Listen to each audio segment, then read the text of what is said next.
the specific story of the fifth parak of Shir Hashirim. That was where the Ramchal was darshaning, and we spent a little bit of time explaining the beginning of it. We're just going to review very, very briefly, and then we're going to talk about the way that Geulah happens, as Shlomo HaMelech encodes it in Shir Hashirim. Just going through the psukim very, very, very briefly. Pasuk says, "Ani yisheni v'libi er kol dadi dafek pitz chili achazira asiya nasi samasi shirashi nimlatal kvutza isai risisei laila." This is the story of the girl who is asleep, whose beloved is knocking at the door, saying, "Open for me, open for me. I'd like to meet you. I want to hang out with you. I want to be together." And then she complains. She says, "Pashati es kutanti. I've already taken off my clothing. I'm undressed. Wait, you want me to get dressed again? That's a schlep. Dressed again? Nope. I've washed my feet. I'm going to dirty them again, getting out of bed." And then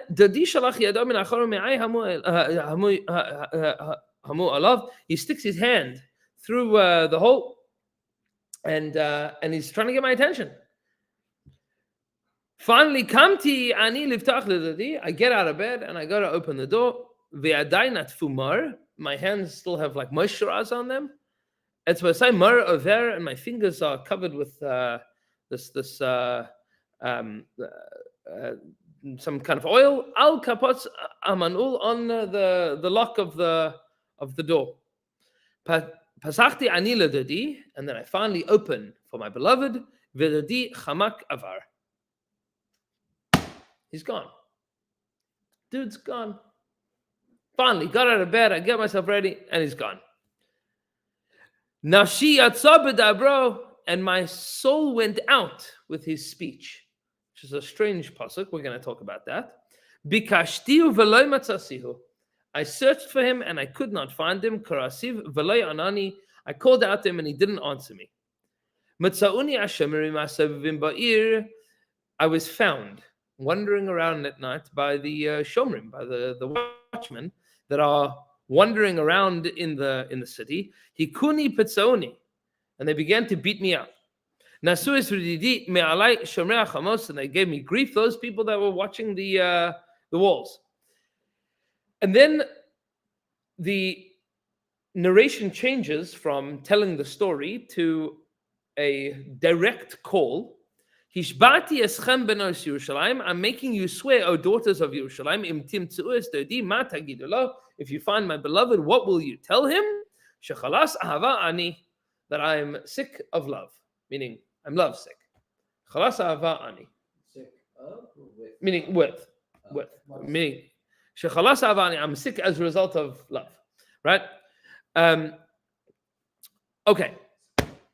This is the story of Kol Dadi the Fake. We mentioned before. Rav Soloveitchik wrote a whole book about Kol Dadi the Fake, the knocking of the beloved as the call of the beginning of redemption, of the early call of Zionism.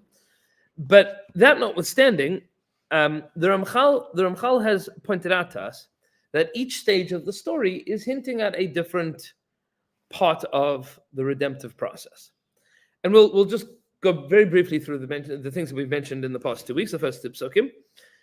So the pasuk says, "Ani yishena v'libi er." I'm asleep, my heart is awake. Ani yishena, that is my identity as a Jew. That's the ability to say I am a Jew. That's asleep. But libi er, but some kind of emotional connection I still have to Yiddishkeit. And we spoke about the notion of the Jewish people through thousands of years of exile as being emotionally invested in Yiddishkeit, but practical Jewish identity being like very downtrodden, very lowly, very weak, very, Jew of the shtetl, not able to stand on their own 2 feet, kind of subservient and hoping for just make it through from this iteration to the next. Like, if we can just survive this winter, if we can just make it to the next simcha, like, Jews didn't have much to look forward to. In the deepest way, and the Ramchal has noted this before, is one of the greatest challenges of Galus is the inability to actually grow. Meaning, in order for growth to occur, you need to get out of the survival mode, right? You need to get beyond like just maintenance, or get beyond replacement in terms of the generations. Like in a deep way, and you probably have all heard this at some point in time from some like rabbi or rebbe or shir or drasha or something, that like we have to make sure that Judaism survives, right? We have to make sure that Judaism doesn't die. We have to make sure that the next generation is Jewish. And it's true, but it's also really tragic, right? Because successful like cultures and nations and religions and companies don't just talk about like the primary goal is don't die.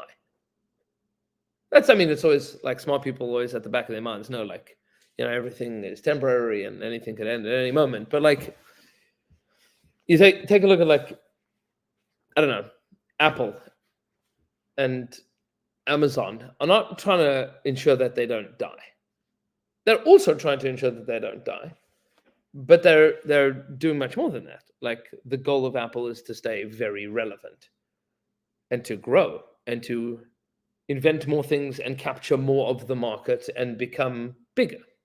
Like that's the goal. Yeah, which is not expand contract. Right. Playing offense instead of defense. Right. We haven't done that for 2,000 years. Right? That's the Ani Yishen of a Libier. I mean, we didn't do that for 1,000. Well, we didn't do that until 1948. Yeah. Right? No, Yeah, that's what we're talking about. okay. Yeah. It just, Yes. I wanted to make sure. Yeah, now we are. Correct. Yeah, correct. Otherwise, I'd be very confused. Yeah, no, 100%. I mean, the Ramchal is living in the world where Jews are still defense exclusively.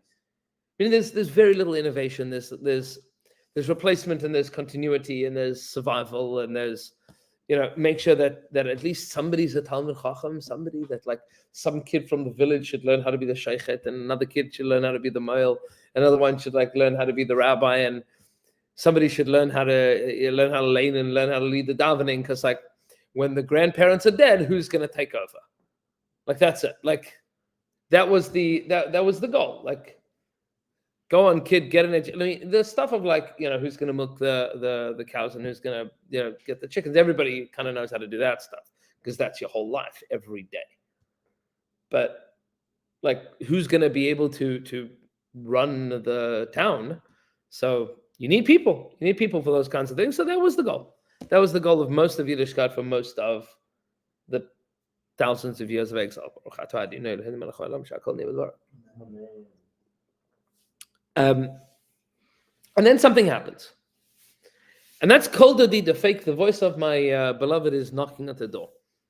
And that's the beginning of what we've referred to before as the Pekida, as this awakening, that HaKadosh Baruch Hu is waking the Jewish people up. That this is a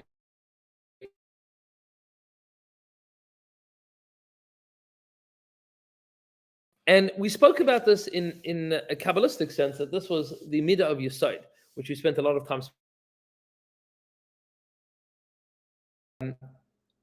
The Midah of Yesod is that spirit of entrepreneurship. It is that maverick idea of I can go ahead and do something. It is not just the idea, it is the doing of that thing. It's but if I do this, then something great is going to happen. And then you go ahead and you do it. It is almost uncontrolled enthusiasm, excitement. And in a very deep way, this is the core strength that we have as men, is that ability to create something, to go ahead and do something, which the midah of men is the midah of Yesod, as opposed to women, which is the midah of Malchus. And we'll talk about those relationships as we get a little bit deeper into the Sefer. But that spirit of entrepreneurship, of excitement, of doing, of quite literally, in the procreative sense of sowing seeds, and in the agricultural sense of sowing seeds.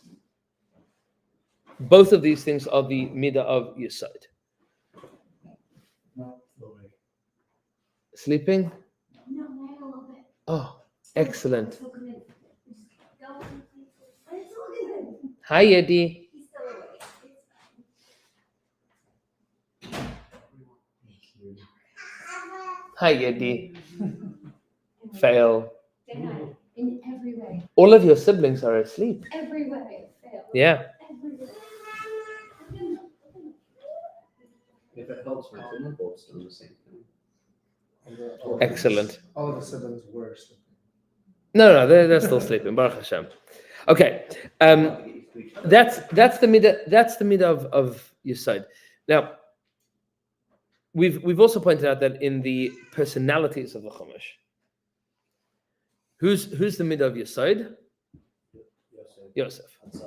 He's a tzaddik because he has the ability to control his sexual urges, which is channeling that midah of Yesod. But together with that is Yosef's incredible capacity to be a innovator and a provider on a financial and agricultural level. Meaning Yosef has the ability to provide for not just his family, not just Mitzrayim, but the entirety of the ancient Near East. Meaning the whole known world at that point in time is sustained by Yosef. He's the guy. He's the mashbir. He is the one that gives and provides. He is the zanu mechalkel, like Chazal and the Psukim tell us. He's the one that is ensuring that everybody eats. Without Yosef, nobody's eating. He makes it all happen.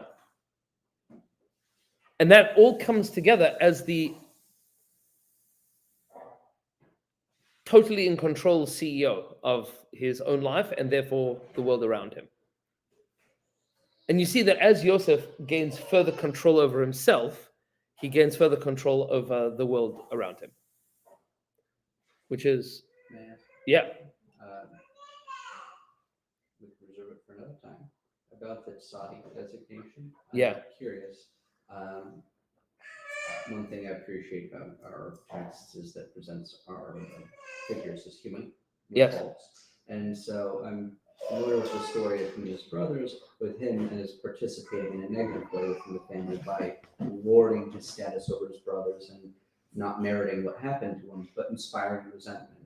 And so I'm just curious, the idea of him and Sadiq, is that something we acknowledge after a point in time of Yes. character growth? Yeah, Or so- even at the earlier point? So specifically, the specific instance that garners him the title of Yosef HaTzadik is when the wife of his master, Eshes Potiphar, attempts to seduce him and he runs away. Meaning at that point in time, he earns that title Tzadik. Now, it's interesting, you point out that at the beginning, his Avera vis-a-vis his brothers was Vayaveh Yosef is Diba Samra al Avihem, that he spoke negatively about them, which is also the midah of Yesod. Meaning it's when he was failing in that. Hi, Yodi, I'm sorry. No. Yeah. How about you two? He was so intent on the goal, he forgot about he was getting ahead along the way.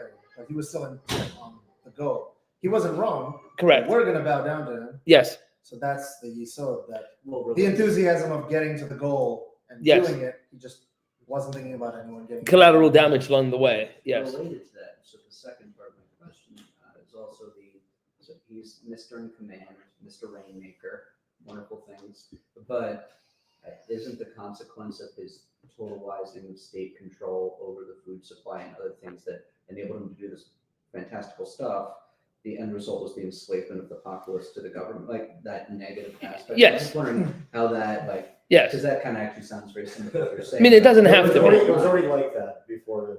I mean, it didn't I'm necessarily- familiar with yeah. Glosses on the story is like the upside to what he did enabled the downswing of like the further subjugation of the population. That's more removed. I mean, yes and no. I mean, he's the administrator. It was And- already a totalitarian state before he did He it. made the best of what it was. And it was a totalitarian state. I'm really presenting. a You are gloss I'm right. familiar with. You are 100% right. The specific point that we're just gonna focus on at this moment, and this is essential to understand just in the middle of Yosef in general, is that Yosef's success externally comes hand in hand with his locus of control internally. And the more that he is able to overcome his own resentment, negativity, frustrations, upsetness, competition with his brother. Meaning, the more that he controls that, the more he is capable of achieving more.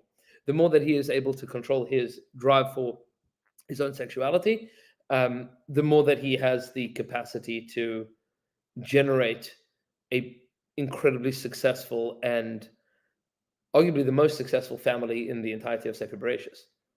And Yosef is father of the year by leaps and bounds. Yosef is the only person in all of Sefer Bereshis to have more than one child.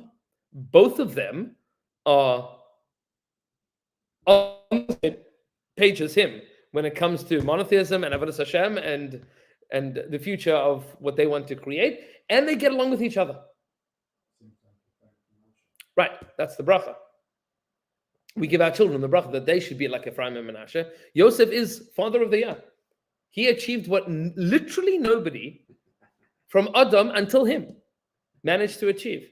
Talking 20 generations of Sefer Bereshis, no one pulled it off. I'm saying, like, That's for me to say a sod.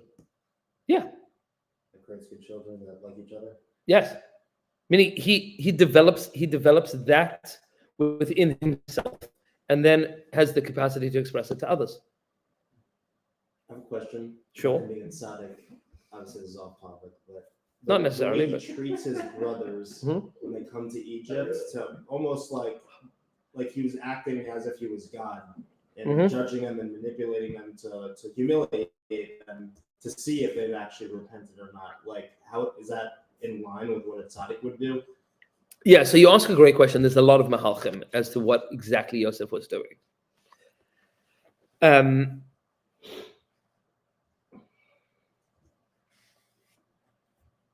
We'll do this because it's kedai to understand, even within everything else that we're talking about here. It's this is worth understanding. In order to understand where Yosef is holding and why he is doing this, Yosef, by all stretches of the imagination, was strongly of the opinion that he would never ever re-encounter his brothers. He was pretty sure of it.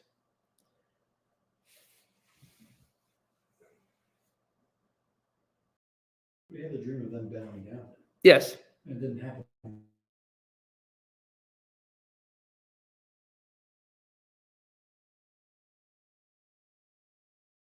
He wasn't sure that they were prophetic, right? He remembered his dreams, meaning that look at the psukim. Where is my inspiration? If you take a look at the psukim, what you need to understand is that there's a transition that goes on in Sefer Bereshis that we only know about in the retrospect. We know that there were three of us, right? Avram, Yitzchak, then Yaakov. Avram was the first of the others. We know exactly. He listened to the voice of God. He travels to the land of Canaan. He sets up shop. Story occurs. He has two sons, right? He has Yishmael and he has Yitzchak. Yishmael is sent away. Yitzchak remains. Yitzchak becomes the next. Yitzchak has two sons, right? Which one stays? Esav stays. Yaakov is sent away. Yaakov sent away, right? He's chased away, he's sent away. And he knows that he is the next of the others. He knows it.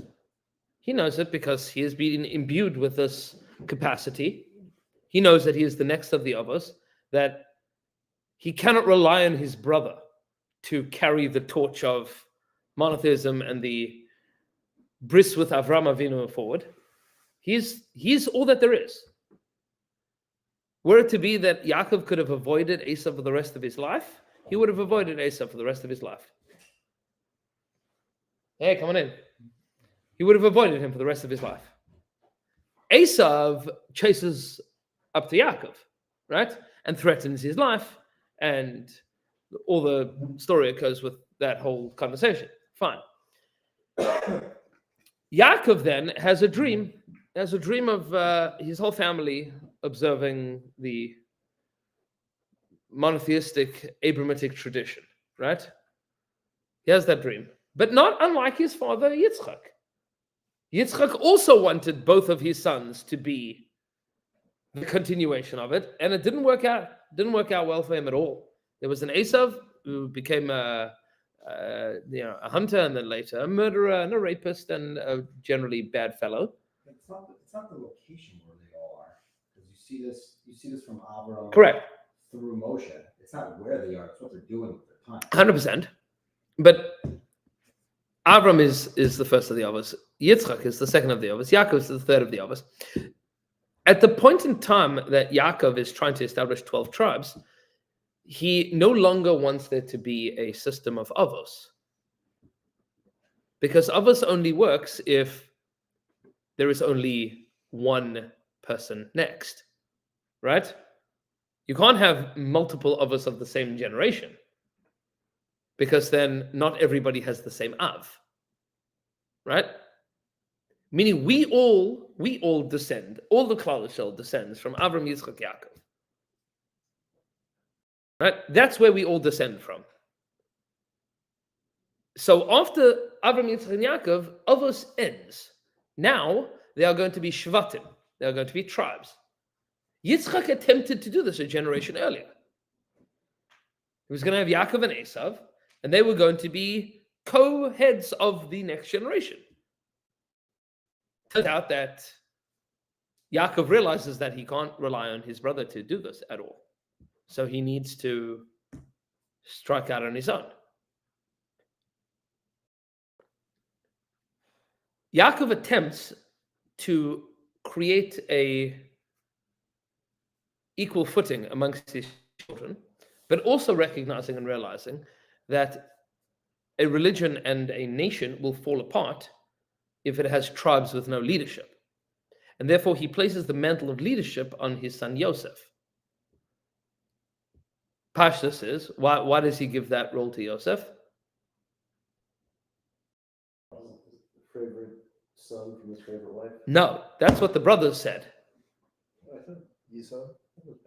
He was a pretty boy. Felt that he was I think most it's driven. Benjamin as well. Leadership quality. Because he's good at it. He's really good at running things. Like, he's got the knack for it. He's good.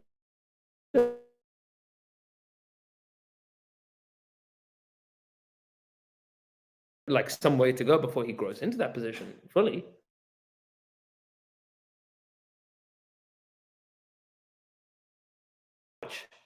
He gives them a cloak, says, "You're the leader. Go be the leader for your brothers. We're done with having avos. Now it's going to be shvatim, and you're going to be in charge. You be the melech. You're going to be the king." And Yosef tells this to his brothers. He says, "I've dreamed about this. That all of you are we are all gathering our sheaves in the field. I'm with you. But come on, mine is standing up and yours is going to bow down. I'm not saying that I'm better than you. I'm saying we're all in this together, but my job is to be in charge of you, because that's what Tati Yaakov said." Right? And I believe we're all stars up in the sky. That's great. But but I'm in charge. That's my job, is to be in charge. And they say to him, "No, what are you talking about? Would you think that you're going to be king? You're going to be a ruler over us? Not a chance. Not a chance." What did they imagine? Who's going to be in charge? Arguably nobody. Meaning we're all going to have a committee. We're all going to do this together. Something like that. Right? We're going to have like some kind of Senate, Congress, something democratic, basicness, whatever it's going to be. Or Reuven, or Yehuda, or somebody's going to take charge at different points in time. Who says it's going to be you? Yasala, that's very nice. Who says it's going to be you? And so they sell him into slavery. They get rid of him. Which is, I guess, the most bitterly ironic thing they could do. Yes. Did they sell him? Because the text just kind of says that they left him in the pit and someone else sold him. That's true. So Exactly who and where, did but they get either which paid? way. Like, it's not very clear. Yes. They did? Yes. Joseph was in escrow. So It's someone else handled the transaction for them because they couldn't make a decision. The Bitcoin cleared into their account. Right. Pashtus is, from Yosef's perspective, he is the next of the Avos. Meaning, if you're Yosef, as far as you're concerned, your brothers have sold you out, quite literally. They've gotten rid of you. Just like Esau got rid of Yaakov. And Yaakov had to figure out how to be the continuation of the covenantal relationship by himself. Yosef believes that he will need to do the same thing. Meaning he believes that his father has failed in creating Shvatim. So what was it the brothers' teshuva upon seeing Yosef again that makes that not the case? So hold up a second, because the story doesn't end there. Yeah. When the brothers come down to Mitzrayim to meet with Yosef finally, and they bow to him, Yosef goes, oh my gosh, maybe there's more to the story. But he doesn't know whether he should trust these people. Remember, they sold him into slavery. As far as he's concerned, they're Esau. Oh. Right? Which means that there are two questions that he needs to know. Question number one is my father still alive? Meaning, have you duped him? Does he, is he convinced that I'm the bad guy? Have you lied to him about where I am? Is he alive even to continue this? Is there still a relationship? But far more important than knowing about Yaakov, as far as Yosef is concerned, he knows he has a brother. He wants to know what happened to that guy. Because while Reuben, Shimon, Levi, Yehuda, Yisachar, Zvulun, Dan, Naphtali, Gad, and Asher might be Esau, Binyamin wasn't there. Which means that Yosef needs to rescue his younger brother. And so he finagles this whole story in order to make sure that he can save his younger brother's life from Esau. His 10 Esau brothers. So he finagles the story for Binyamin to come down. And Binyamin comes down. And he puts Shimon in prison in the meantime, and he drives them crazy. But as far as Yosef is concerned, the reason that he's doing all of this is because Avram, Yitzchak, Yaakov, Yosef. He says, and then I have to have Shvatim. But if I have a brother, well, then he should be part of this. Then my brother is going to be part of the story with me. Somehow or another, he is part of the continuation of the Jewish people. So maybe Yaakov wasn't successful in having 12 tribes, but maybe he could have 2. And maybe the 12 tribes will be between me and my brother Binyamin, because Binyamin has 10 sons and Yosef has 2. So those will be the 12 Shvatim. That's what we'll be able to develop here. So he gets Binyamin to come down. And then he puts Binyamin, frames him and puts him in prison. Why? Separate him. Because now he's with me. Now he's safe. Now he's safe. And if these guys go, all right, cool beans, off we go. Well, now he knows that they're Esau. They sold out another brother. And now Klal Yisrael continues with Yosef and Binyamin, the children of Rachel, the way that it was supposed to be once upon a time. The whole story changes when Yehuda says, I will fight you to the death, basically. Like, I'm not going without him. And it's at that point that he realizes that his brothers have done shuvah, meaning that they regret having sold him out. He goes, so now my father's dream of having Shvatim is resurrected. Why is it important? Well, because you can't have a nation just going from one to the next to the next. You need, in order to have a nation, you need to have more than, right? That's, for those that are nerdy enough to understand, there's the difference between Jedi and Sith. Yes? I'm annoyed. I don't know what you're talking about. Correct. I am angry at myself. What do you mean? Seth have a rule too. The What? Sith have a rule too. The Jedi have a temple full of little kids that get murdered by an angry, angsty guy. Right. Oh, spoiler alert. Spoiler alert for a 19-year-old movie. Right, yeah. Think Yeah. about that. That came out 19 years ago. We are old, very old. Very old, right? Yeah. Revenge of the Sith was 2005. We are ancient. Mentioned my father first, or my father. Yeah. That makes sense because he's differentiating. But after once it's proven that they're cool, why does he say my father again? Why doesn't he say our father? When he It's a good question. Yeah, there's a lot of He didn't deals. say my father the first instance. Right. How old Avichai? You want to, you're right. Your father. Oh, right, right. Your So Yeah. father's still alive. True. Right. And also, I'm saying, once they knew All I'm saying is the towers were still standing good, before Phantom Menace. why did he say our? It's a good question. You There's, already said you were. And I was saying, is my father still alive? I Now- hear you. now- I'm just now, saying, like, now that's it's my- done where we're. it takes a long time, and it's just shallow whether or not they ever all get back to the same kind of relationship at some point. There's a lot to darshan on it. If you need me to derail, what's that sign? But- Noah.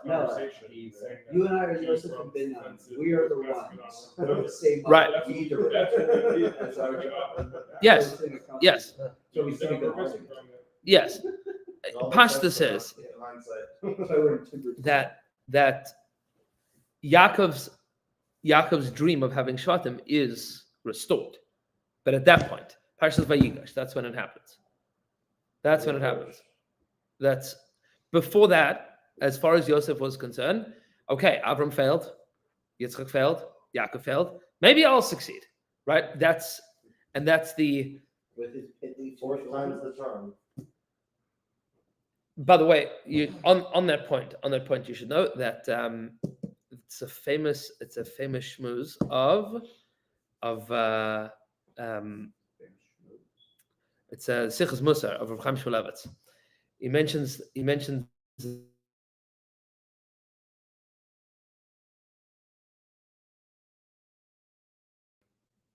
only had one son, and his son, what was done son's name?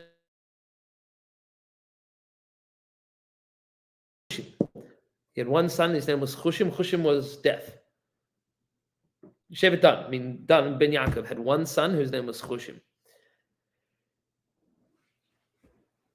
Binyamin had 10 sons. He had the most. That was the disparity, right? Meaning he had one son had 1, and one son had 10.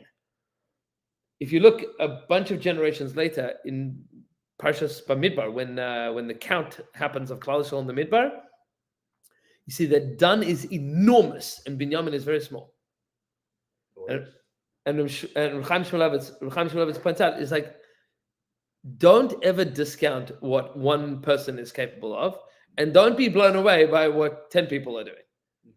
He said sometimes it works out. Dan had one deaf son who became the father of an enormous shevet. Binyamin had 10 sons. 10 sons, all of them named different things about his brother Yosef. What? Yeah, Chushim. Ben Dan was deaf. According to the Gemara, right? According to the Gemara in Saita, with Daf Yud Gimel. So Chushim was the one that killed Esav. What was this? That's how we should be deaf to the housekeeping. Right. That's a speech. What?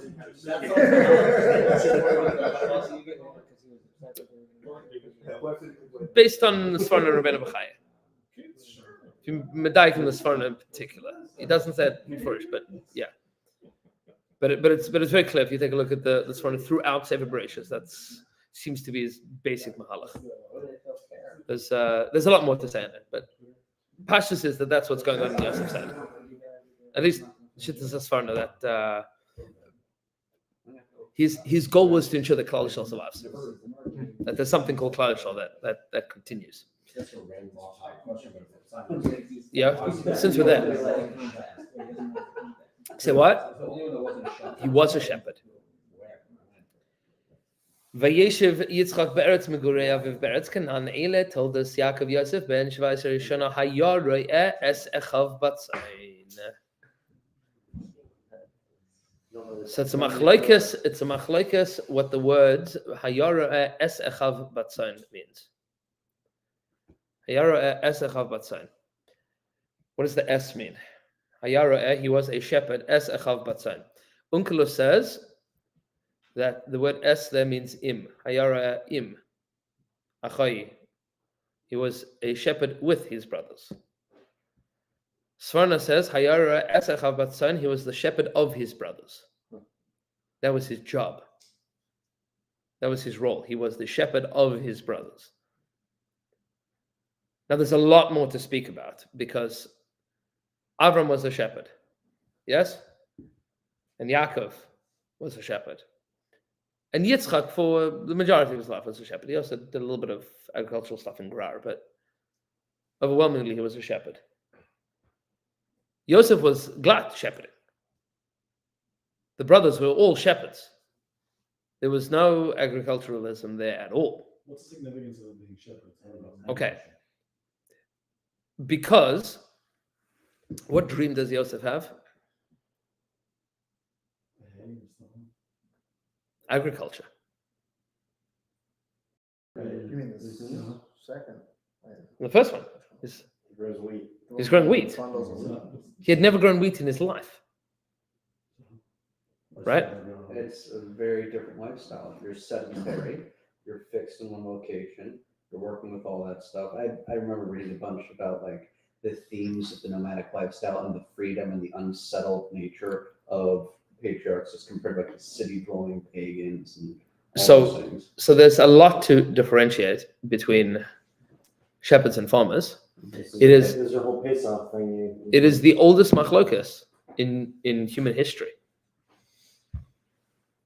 The very first machlokas that any two people had was Chicken and egg. Cain and Hevel. What? Cain and Abel. Oh, Shepherd versus farmer. Mhm. Right? Hevel is a farmer, Cain is a shepherd. That's the oldest machlokas. What is the best way to be? How do you fix the world? Because after getting kicked out of Gan Eden, you need to fix the world. What do you do to fix the world? Do you become a farmer or do you become a shepherd? Farmers stay in one place, develop cities, and plow and in government. then governments and then and rules of property and real estate. And just a thing for the Middle East, because of the way that agriculture worked, it all relied on irrigation. Yeah. There's a term called hydraulic despotism. Yeah. Which refers to how they were prone to massive centralized states like Egypt, because you needed cooperation for the irrigation and the canals to work. That lent itself towards one power dominating everything, and everyone else was dependent upon it, and that would often end up becoming a god king type figure in Mesopotamia, in Ur, in Babylon. Indus River Valley, right? Meaning Over and over and over. everywhere that you, in order to create society, you need water, and then you need irrigation, and then you have agriculture, as opposed to shepherds who are nomadic. And we've spoken about this at length at different points in time, but it's worth knowing that the diet of a shepherd versus the diet of a farmer are two totally separate things. They eat different bread. Anybody here ever made sourdough during COVID or not during COVID?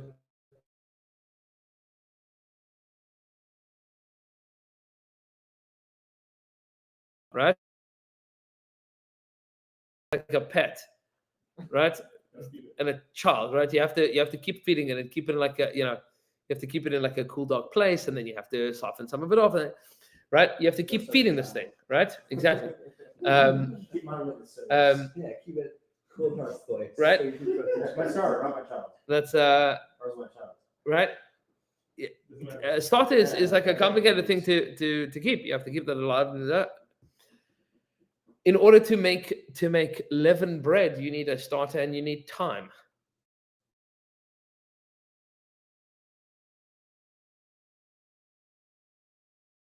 You have all the stuff ready. Leavened bread is farmers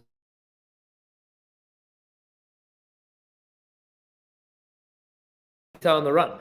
Is this like Mom what you said showed us? Yes. Mark, or the This video is how-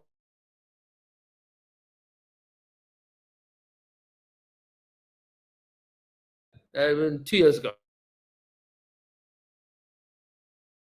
Here, Yes. here. Yeah. Um, So it wasn't particularly special for Yetziat Mitzrayim. I mean, it was was just because like it was returned. everybody became Because shepherds. we stopped having that farmer lifestyle. Right, exactly. Everyone- going back to our roots and going back to Israel Exactly. Yeah. and who we are, because we were becoming like the Egyptians. We become.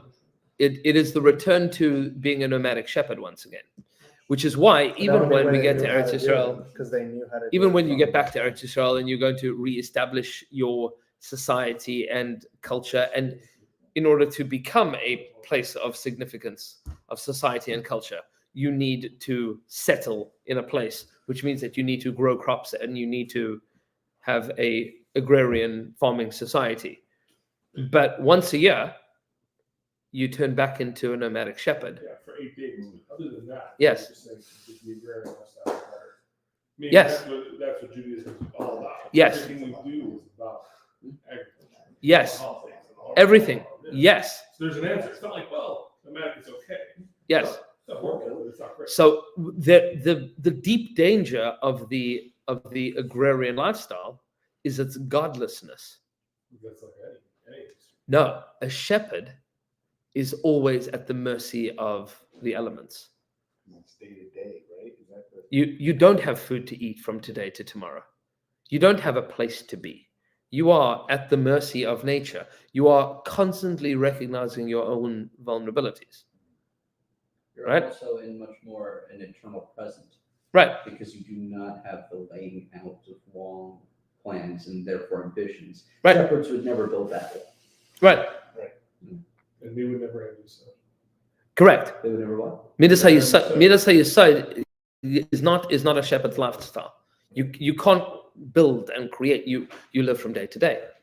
It is incredibly humbling, and it's very important to have that incredibly humbling experience for 7 days every year, where everybody in the nation turns back into a nomadic shepherd. Quite literally, you eat shepherd's bread, and you bring your sheep from where you are to camp outside of a city where you don't live. Like that's Aliyah Regel coming to Yerushalayim. The whole nation coalesced into this shepherding nation. All of a sudden, we are all herdsmen once again. Everybody with their nice homes in Baka and in and in Bnei Brak, schlepping to the Ir HaAtikah with a shepsel and a tent, and turning and eating pita with maror, which literally is a wild growing herb. Right? It's not a farmed herb. You pick it off the ground and you put it into your pita for a little bit of flavor. Like that's what you eat. And you lamb. Right. That's it. One of your flock. Nobody look. No, I mean the point is that you turn back into a shepherd. You don't have a place. You go there. You go to that place. Now, Moshe Rabbeinu points out that the difference between Mitzrayim and Eretz Yisrael is that it is possible to be a God-fearing shepherd in Israel, where it is almost impossible to be that in Mitzrayim. Because in Mitzrayim, they have the Nile. And if you have the Nile, that overflows every year. And if it overflows every year, then you forget that there's God. But in Eretz Yisrael, you rely on rain, which means that you have the best of both worlds on a religious level and on a creative level. Religiously, you are dependent upon your relationship with God in order for your agricultural society to work. And that's both of these things together. It is the best of the mentality of the shepherd with the potential for creativity of the farmer. And those two things coalesce together. It's why all of the Avos, in order to develop their relationship with Hashem, were shepherds. But in order to build a society, you need to be a farmer. So Yosef is the very first in all of Sefer Bereshit since Cain to really try to be an agriculturalist in a religious sense. Nobody's done it before. Like nobody's made that attempt. It's been hundreds of years, thousands of years, and dozens of generations. Yosef dreams of agriculturalism. And his brothers look at him and go, we know what that is. That's not good. You come back and do the sheep thing with us. Why did Cain's agriculturalism fail? Because he became a murderer. But he became a murderer after his agriculturalism was not favored. No, it's because his agriculturalism leads him to a stinginess. See that? Okay, but that's answering the question of so his agriculturalism failed because the culture and the psychology of it was degenerate. Right. That's what I was wondering. Right. Meaning, there's a deep need for an agriculturalist to make very hard decisions. I harvest my grain. Now, this is the question of money all the time, right?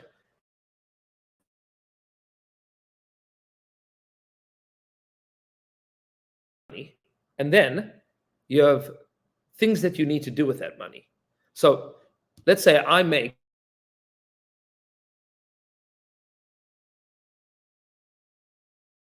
seed. I have seed. I need to make decisions. How much of it am I going to sell? How much of it am I going to eat? And how much of it am I going to invest? Invest means store for next season to plant again, to grow again. And that's a zero-sum game within the amount that I have. I make X amount of dollars. How much of it am I using? How much of it am I eating? How much of it am I investing? As far as Cain is concerned, if I give this much to God, then what am I going to eat? What am I going to plant? So he brings garbage, the stuff that I'm not going to need, the stuff that I'm not going to eat. Hevel is a shepherd. As far as the shepherd is concerned, as long as I have a male sheep and a female sheep and places for them to graze, I'll have more sheep. It's a different mentality.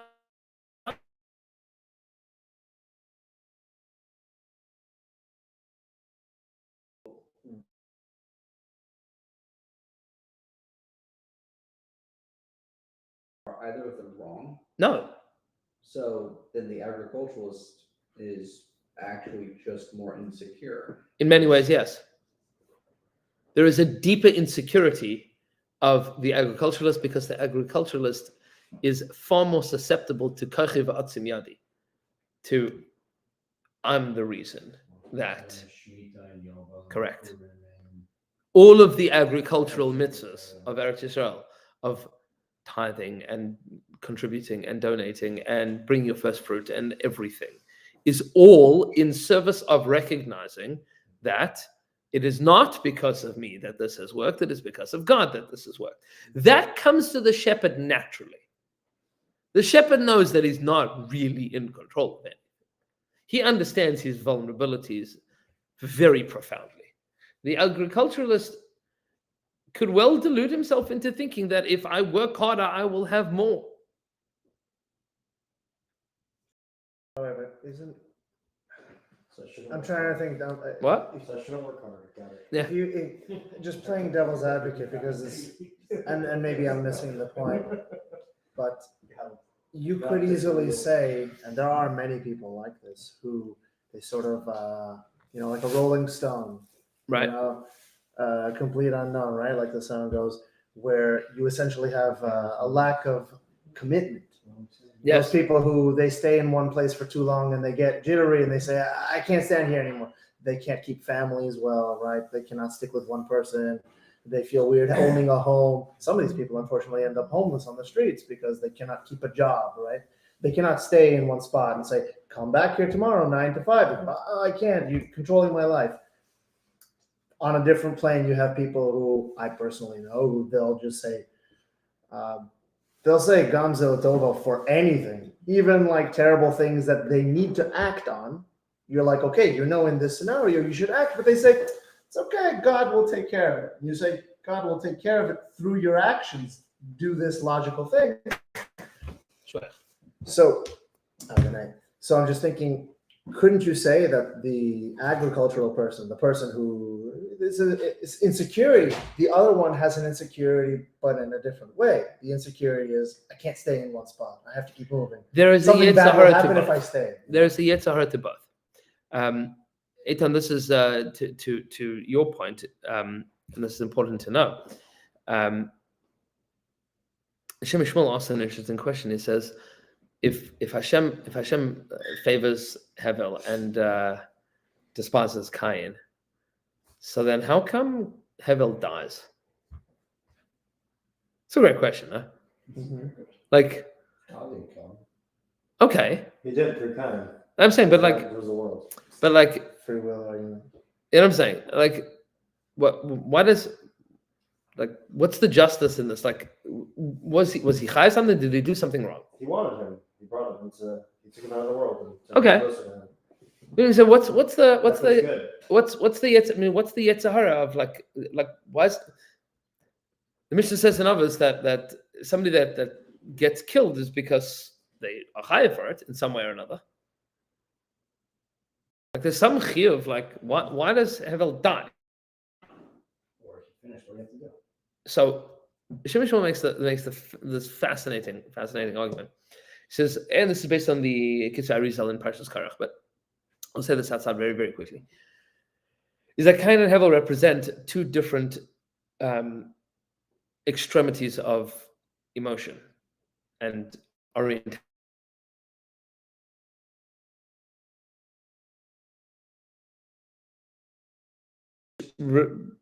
Relates to his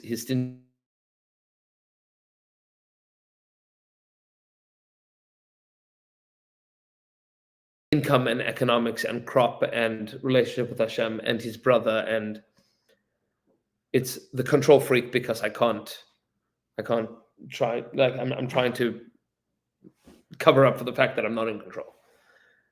He's the Bal Gaiva par excellence. Totally audacious and ostentatious and insecure. And the flip side is Hevel, who is self-effacing and humble. To the extent that when the pasuk says that Cain decides that he should bring a korban, so then the pasuk says, and Hevel was like, oh yeah, I should probably do that too.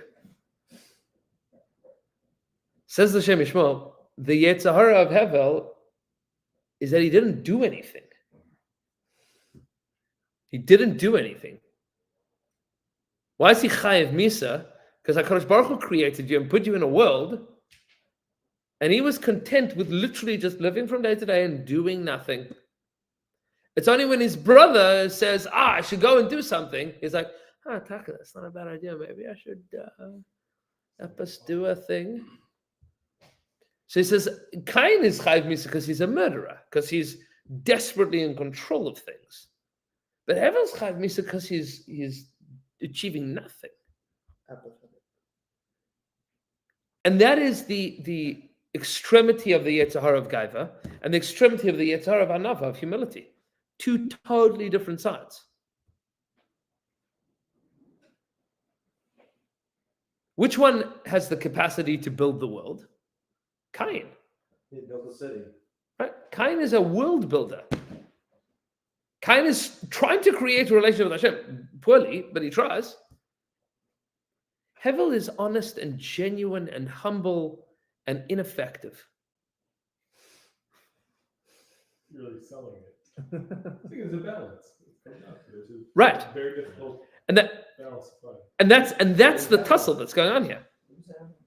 Say what? Who's having- Literally, right? Hakol hevel. It was yeah.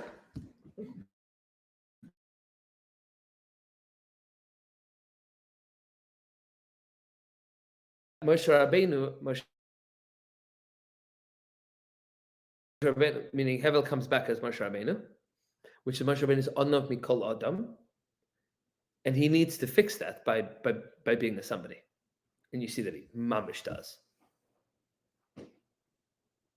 Moshe Rabbeinu is pulled towards this world of Anav, of being incredibly humble, and yet forces himself to be incredibly great. Against his nature. Right, very much against him. He fights with Hashem. He doesn't want to become great. And Hashem says to him, you got to do it, buddy. That's your job. And he forces himself to do that. As opposed to the flip side of that is there's a few Gilgulim of Cain that the Arizal speaks about in different ways. There's Yisro's part of Cain, and Parah is a part of Cain, and Korach, specifically within this context, is the debate between Moshe and Korach is Cain and Hevel once again. And in this situation,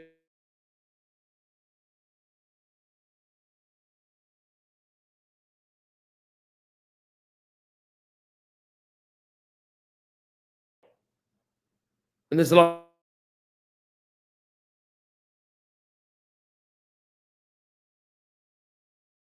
of your question, yes. On either extreme, there's something wrong, which is why neither Cain nor Hevel become the continuation of humanity. Humanity continues through Shes, who is the third of Adam and Chava's children. Meaning it's not the extremity of Gaiva or the extremity of Anava that you can do anything with. It's some kind of thing in the middle between those things. But you understand, again, the Malbim writes this, that he quotes it from the Rambam in the Moreh Nevuchim, but he says this at the very beginning of the story of Cain and Hevel. He says the Rambam already noted that the oldest machlokus in humanity is between the farmer and the agriculturalist, and you see that throughout Bereshis, anybody that was a tzaddik was a shepherd, was not an agriculturalist, because the farmers, the agriculturalists, were like Balei Gaiva. They were movers and shakers and doers. By the way, the first person to really try to create a society, the first major civilization, was Migdal Bavel. Right? That was the first attempt at controlling population by collaborating on building. Let's build something together. And the Rebbe Hashem was like, they are trying to destroy a acknowledgement and acquiescence to the reality of God, because they have a society instead. Didn't Cain build the city?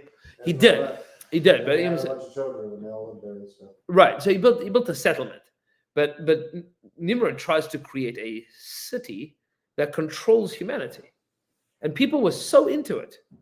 Let's collaborate and control resources, and not have to rely on God. Because if we create a society where we are all looking out for each other, we can basically rewrite the rules. We can be God instead of God. So that's what the passage says. V'nasu lanu shem, pen afutzal pnei kol haaretz. Let's create ourselves a name, meaning we'll define reality. We don't need God. We don't need morality. We don't need codes. Let's see what suits us. Let's do what feels good. As long as we all agree to it, vote on it, collaborate on it, it'll be great. That's Migdal Bavel.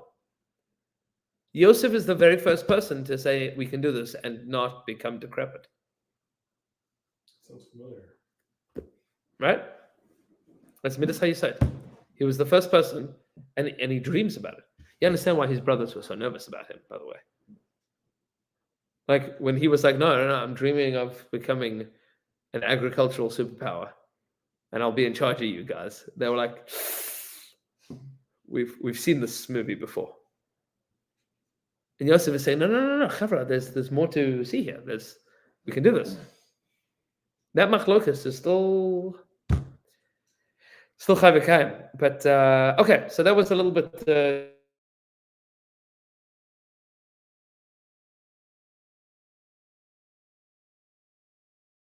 we'll continue with the speech in the Ram call next week.